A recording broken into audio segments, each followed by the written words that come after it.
I shouldn't really compare it to like root canal. It's almost like the anticipation, the build up to it is worse than when it's actually done. Actually, the Grenade name and the Grenade shaped container was just perfect because it was like explosive, and like a caffeine product that you could feel working had that explosive energy. So there was a perfect mix there. It's one of the things that made Grenade so successful is the fact that it looked different, but the product was good and people had an emotional connection with it. They really bought into the brand. They liked what we were doing. Juliet Barratt, co-founder of Grenade, the global health and fitness brand that went from kitchen table startup to £200 million exit. When it came to the exit in 2021, I remember the week before that, because it's such an emotional process. I mean, like Grenade was our baby. We'd like worked our socks off on it for like 11 years and all the years before that almost thinking about it, all the work experience.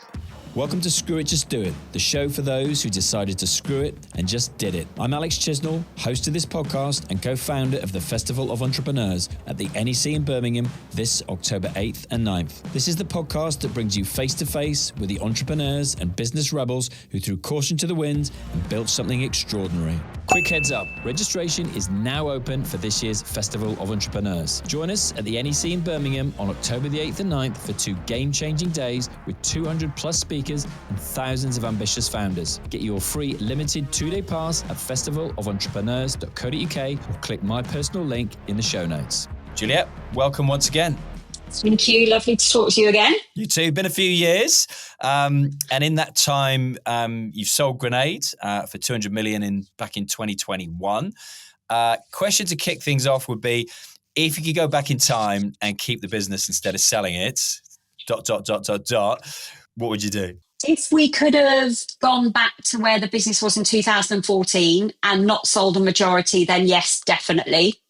I think that was probably the biggest decision, and I don't regret anything, but that was the one thing that we did that in hindsight we probably wouldn't have done, because that changed the direction all the way through. But yeah, definitely, I'm super proud. I love Grenade. I'm super proud of what we created. Yeah, and so you should be. And what did it feel like emotionally on that day that the deal was signed and, everybody knows, you don't walk away with 200 million once you got investment, etc. But equally, you walk away. What was the emotions on that day? Was it mixed?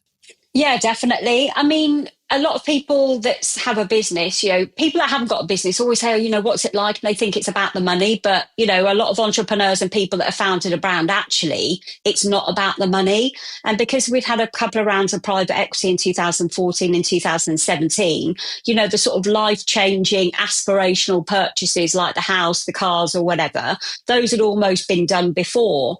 So when it came to the exit in 2021, I remember the week before that, because it's such an emotional process. I mean, like Grenade was our baby. We'd like worked our socks off on it for like 11 years and all the years before that almost thinking about it, all the work experience. And then the week before I was just sobbing and I'm not like a crier, I cry at stupid things, but I'm like, people that know me, I'm like quite hard, I suppose, and sort of non-emotional. But I was just absolutely in bits for the week before, because it was almost something that you'd worked so hard on for however many years that, you put everything into it was suddenly not going to be yours. And it was so different from just having private equity investment because you were still involved. But this was a sale of your baby, like a trade sale to that end user. And, I was just in bits. And the actual deal, I remember having to go to my lawyer's house at like 1:30 a.m. to sign the paperwork, because it always goes to the wire. And then when it was actually done, I guess it's a bit, I shouldn't really compare it to like root canal. It's almost like the anticipation, the build up to it is worse than when it's actually done, because I'm quite a sort of black and white person. It's almost like, oh, well, it's done now and that's it. You can't do anything about it. And what was, it's interesting, when going to your lawyers at like 1:30 a.m, did you get a call from him and you're kind of like, then you're suddenly like, hang on a minute, is this not going to happen? We know it's always like they were backwards and forwards, and you never know it's done until it's actually done. But yeah, I had to go and sign some paperwork, and like his wife obviously didn't know that I was going around. So like 1:30 in the morning, some random person turns up with their dog, and like she's like, oh, like this. But I guess John had been doing our deals for however many years, so we know each other quite well. And then you just sort of drive home and you go to bed, and it was only like the next morning that it was, oh yeah, the deal's done. Congratulations. But a couple of days later, John actually phoned me and he said, Jules, have you looked at your bank account? Have you got the money? Because I hadn't even looked because that was so unimportant. It just wasn't about that figure in the bank account. Whereas on the first couple of deals, then, that was really exciting. Yeah, it's interesting. And I always remember this one. I always remember chatting to Richard Reed saying that, when they sold Innocent, and he said he literally got home and he was literally just like, yes, like $500 million or whatever between the four founders, and his wife literally handed him a bookend, and he said before I knew it, I'm stood in a queue in IKEA getting like £14.99 refund on a bloody bookend on a piece of IKEA furniture, and he was like, well, that was pretty grounding. Money shouldn't change people. And, just because you might have a few quid in the bank doesn't make you better than anyone else. And I think it all depends on the sort of person you are. Like, I've always been one of these people that will do absolutely anything from like emptying the bins to, driving a forklift. And I think if you're that sort of person, you're always going to be that sort of person. I think if you're a knob, then you're always going to be a knob. If you're enjoying this conversation and thinking, I need to be around more people like this, then I've got the perfect solution for you. The Festival of Entrepreneurs is where 5,000 to 10,000 ambitious entrepreneurs come together to learn from the people who've actually done it. It's on October the 8th and 9th at the NEC in Birmingham, and I'm giving my listeners free 2-day passes. Real entrepreneurs, real stories, real strategies. Exactly like what you're hearing right now, but live and in person. Go to festivalofentrepreneurs.co.uk and get your free 2-day pass before they're gone. And look, to rewind a little bit, and I want to kind of come back there, but you launched, we're talking about, beforehand about opportunities come out of, interesting situations, shall we say.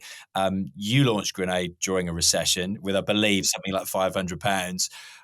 Was there a screw it, just do it moment in there that literally started it all for you? I mean, I'm a get shit done type of girl. So, as an entrepreneur, there is never a right time. There's only the right time for you. So some people might say that launching in a recession is completely, a stupid thing to do. But for us, actually, it was the only time that we could do it. There was a gap in the market. We could see that. And I think, that's your moment that you're talking about when you just think, well, if I don't do it now, when am I going to do it? So we'd sold the distribution business before. So, we had a few weeks off. We got a bit bored and thought, you know what, we need to get back and we want to do something. And that's when we launched Grenade. And because we'd had all the experience before with the distribution business, we knew what sold, what didn't sell, and we knew what the product was going to look like. And we were just raring to go. But actually, in a recession, people haven't got the money to go out. But the one thing that they do want to do is look good and feel good about themselves. So they spend all their money at the gym. So actually going to the gym and, doing a weight loss supplement, a caffeine-based product was probably perfect timing for us because people were really investing in what they look like. Yeah, and for those who don't know, what were you and Al doing before Grenade started then, and how long were you talking about the business before you launched it, as you kind of alluded to before? You didn't literally just start it, on that date in 2009, I think. No. And like people always say, oh, what did you do like the start date? But actually it's like the 15, 20 years work experience before that gets you to that point. So we had a distribution business selling other people's products to gyms and health clubs. So we knew what sold, what didn't sell. Everything was coming over from the US. Everything was very scientific names. And there was nothing that we wanted a global brand. We wanted something that consumers would know what it was called.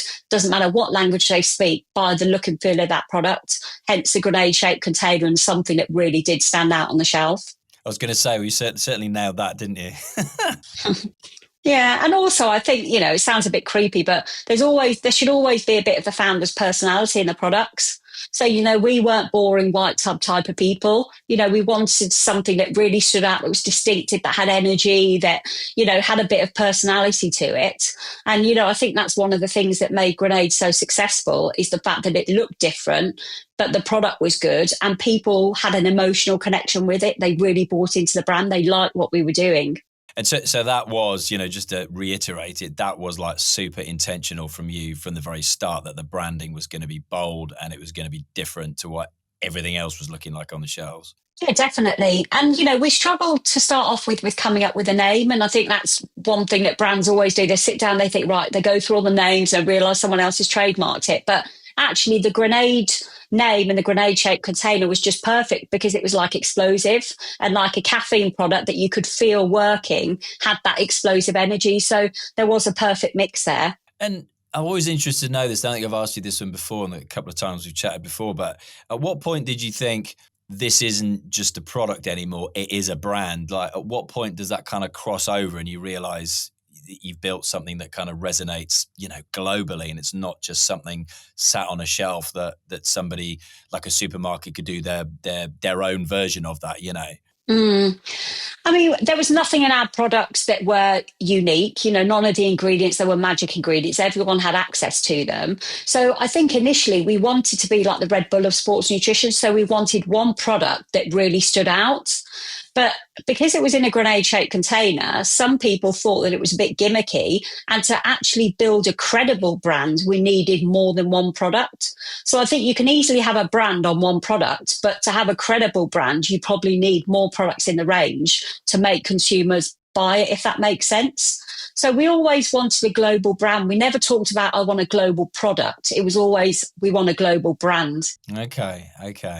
And what do you think you got right early on that helped you in what was, and even more so now, I guess, such a competitive space? I mean, it's difficult, because when we set this up, we wanted to be like a sort of distribution business where we sold it to other people and we could do it from wherever we were in the world.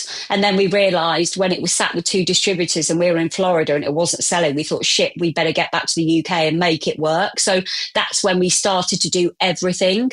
So there was never one thing that we did that really tipped it over the edge. But I think it was doing everything to the best of our ability. So when we launched, we were really happy with the product. I'd say like high 90s. You're never going to be 100%. The Grenade branding was spot on from day one.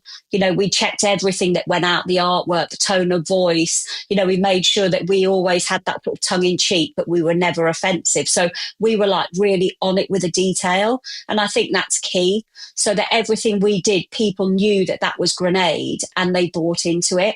So, when we went to the shows and we took a team of athletes, they were all spot on with their branding. They all looked right. They all were passionate about the product. So it was just that attention to detail, really. That conversation just proves something. You are the average of the 5 people you spend the most time with. So here's my challenge.